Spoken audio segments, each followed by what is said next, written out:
Have you ever looked at a craft you've absolutely perfected, maybe a vintage collection you've painstakingly curated, or even a digital design you've whipped up and thought, could this actually be something more? Well, welcome to this explainer on turning that exact creative hobby of yours into a thriving, profitable online business on Etsy. Look, starting your first online business can honestly feel like stepping onto a totally foreign planet, right? There are new terms to learn, confusing rules, and a whole lot of logistics to juggle. But hey, don't let that overwhelm you. The real question is, are you ready to take that leap? Because in this explainer, we're going to demystify the exact steps to getting your digital storefront off the ground so you can launch confidently, legally, and fully optimized for success right out of the gate.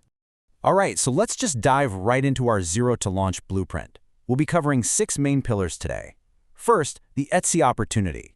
Second, ground rules and setup. Third, crafting winning product listings. Fourth, policies, ethics, and trust. Fifth, the financial reality. And finally, launch and grow.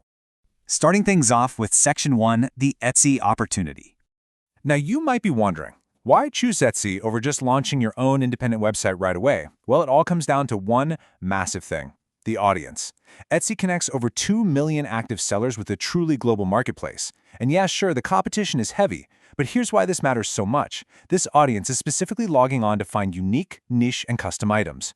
You're not fighting to sell mass-market electronics here. The platform is quite literally tailor-made for independent creators, giving you this amazing built-in customer base that already values exactly what you do. But, who exactly belongs on the platform? Well, here is a crucial tip for anyone starting out. Etsy strictly enforces what they call their 4 creativity standards.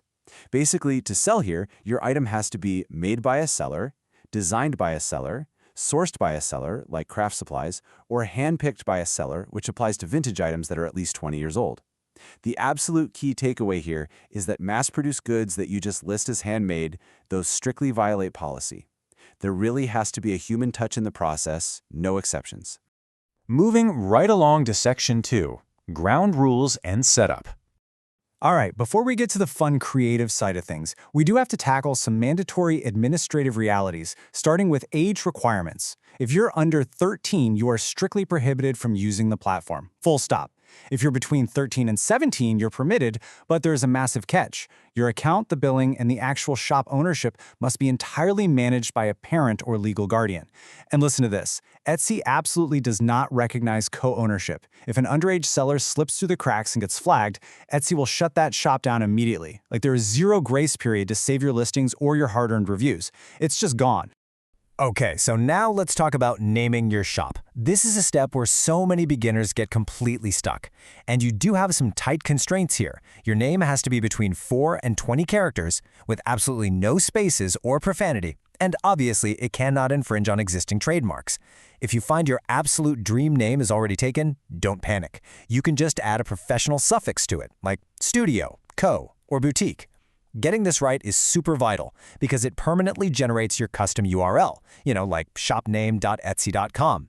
Oh, and a quick warning to save you a massive headache later. You can change your name as much as you want before you open, but you can only change it exactly once yourself after the shop goes live, so choose wisely. Just one more legal hurdle to clear here. You actually don't need a business license directly from Etsy to open your doors, which is great. However, they explicitly state that you must follow all local small business laws. So make sure you always remember to check your specific region's tax and business registration regulations before you start racking up those sales. All right, on to Section 3, crafting winning product listings. Now, this is where your digital storefront truly comes to life, and how your products actually look and read online completely dictates your success. So the absolute crucial point here is 2000. Yep, that is your magic number for photography. 2000 by 2000 pixels is the recommended image resolution for all your listing photos.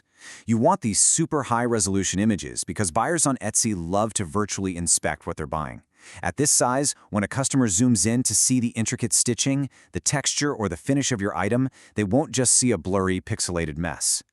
So let's break down the full anatomy of a winning listing. You definitely need those high-quality photos we just talked about. But note this one major rule. Your very first image absolutely must be of the actual physical item the buyer is going to receive. No digital renderings or mock-ups for that primary photo. You'll also need descriptive, brief titles, so please don't just stuff them with spammy words.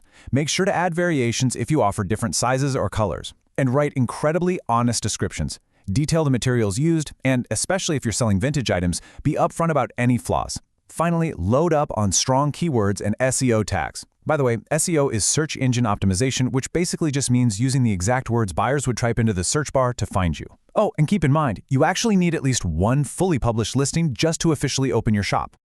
Just a real quick note on logistics here. Please set up your shipping accurately right from the very start. By entering your item's exact weight and pack dimensions, you can use Etsy Shipping to automatically calculate rates based on the buyer's exact location. Seriously, it completely takes the guesswork out of shipping fees and ensures you don't accidentally lose money paying for postage out of your own pocket. Which brings us to Section 4, Policies, Ethics, and Trust. These are the essential rules that keep the marketplace safe and, more importantly, protect your shop from being abruptly shut down. Intellectual property, or IP, is a massive deal on Etsy. I know it can be super tempting to use a popular brand name in your tags, or to say your handmade bag is, inspired by a luxury designer. Do not do this. Seriously, it is a fast track to getting an IP infringement takedown. Just tacking on the words "inspired by" does not protect you legally at all. Always search public trademark databases before you hit publish to ensure your tags and titles are in the clear. You see, transparency builds lasting trust with both your buyers and Etsy's automated safety systems. So take the time to really fill out your About section. Show photos of your workspace, introduce your shop members, let people know who you are. If you use outside production partners, say a print-on-demand service to put your artwork on a coffee mug, you absolutely must disclose them. It's also vital to ensure your supply chains are ethical, and if you happen to sell mature or adult content, just follow the rules carefully. Obscure that primary thumbnail and tag the listing as mature so everyone knows exactly what to expect. Next up is Section 5, the financial reality. Okay, let's talk numbers, because every aspiring entrepreneur really needs to clearly understand the financial side before making that first sale.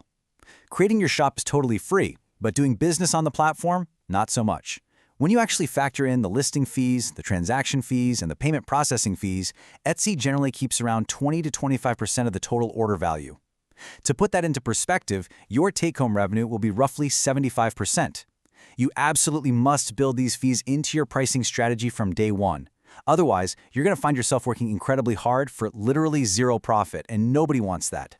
And finally, Section 6, Launch and Grow. So, your digital doors are officially open, but how do you actually get customers walking through them? Well, you need actionable marketing strategies. First off, continuously optimize your keywords so Etsy's internal search engine can actually find you. But definitely don't just rely on Etsy. Promote your shop via dedicated social media profiles using smart hashtags. And start building an email newsletter list right away. Seriously, repeat business is the absolute lifeblood of retail. As you grow, you can even utilize Etsy ads to target specific audiences, which, as a bonus, provides you with incredibly valuable analytics to refine your whole approach. But as you do all of this, it's so important to manage your expectations to avoid burnout. I actually love this quote from Christina Lembo of Franny and Frankie Designs. She said, "I live in a fantasy world where I want to do everything. I made it my starter milestone to make my first sale within 3 months. And to reach that milestone, she simply committed to listing a minimum of 2 new items a week. That's literally it. So set specific, small, attainable milestones for yourself. Consistency is far, far more powerful than short, frantic bursts of intensity." Now, before we wrap up, I do need to give a mandatory but very important disclaimer. While this explainer is a comprehensive guide to establishing your Etsy shop, you have to remain adaptive. Local laws, tax codes, and platform policies are constantly evolving. Always make sure to conduct further personalized research relevant to your specific location and circumstances just to ensure you stay fully compliant with all the rules. Well, there you have it.